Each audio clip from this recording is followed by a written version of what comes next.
Dead children. Dead children everywhere. Hey everyone, today we'll be talking about episode 9 of Sentenced to Be a Hero.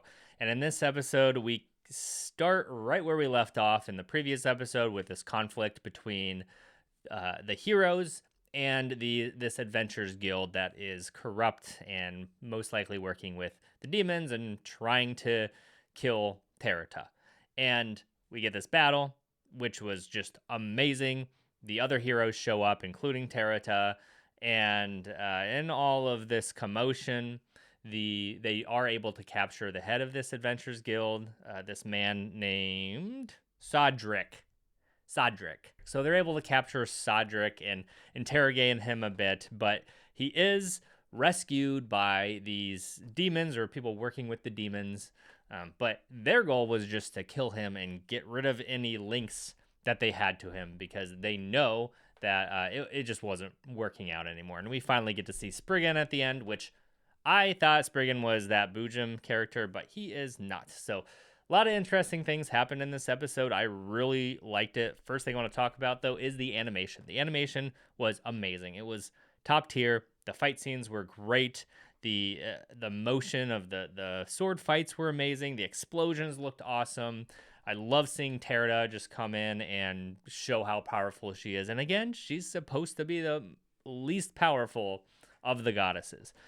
So that was awesome to see. We see His Majesty show up too, and just with his commanding presence, you just can't not love that guy. Another thing I liked about this episode was you get to see and feel how lived in this world is. And I think that is so important when you're selling a fantasy world, but you see the characters walking through the streets, you see some homeless people on the sides of the road.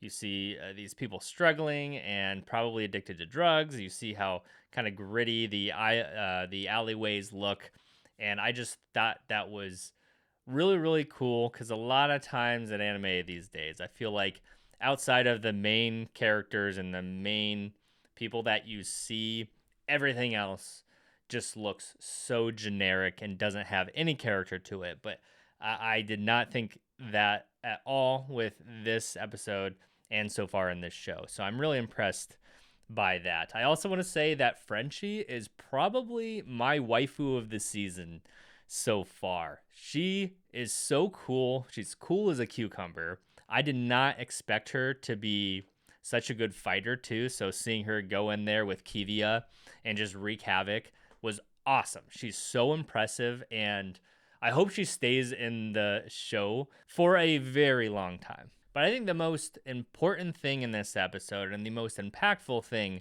this episode was trying to convey was why and how humans would work with the demon blight against the rest of humanity. And we see this conversation with Boojum. We see another conversation with Sodric too, where he basically just says it's in human nature for someone to just care about their own well-being.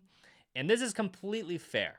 Like in the real world, this happens, and everyone has the right to think about them and their families first rather than, some grandiose plan. So we even see that with Sodric really towards the end when he's trying to escape. Like he just wants to save his brothers and sisters, he calls them, these adopted orphans. And then we see this other powerful human, the guy in the, I forget what his name is, but the guy in the suit of armor, he just wants money. And the coexisters are starting to make more sense too, because Sodric says that these coexisters are basically wanting to solidify their place in this new world after the demons take over, because the writing's on the wall, humanity's losing, demons are going to take over. So they want to position themselves as maybe like the slave owners or like the middlemen between the demons and then the rest of humanity. And I really like that as a motivation for these bad humans. And lastly, we finally get to see Spriggan. Like I said before, I thought Spriggan was Boojum, but not the case. Spriggan is terrifying. Spriggan can, in fact, shapeshift into any human, and we see him as Sodric's little sister, again, the orphan sister, and he has killed all of the other orphans in the Adventurers Guild. So that was that was terrible. That was brutal, very bloody. But then Sadric also gets killed by Spriggan at the end here. So really, really good episode. I love the animation. I loved exploring the reasons behind these corrupt humans. I think it made a lot of sense, so I appreciated that a lot. But let me know in the comments below what you thought of episode 9 of Sentenced to be a Hero, and I'll see you guys all very shortly for the next one.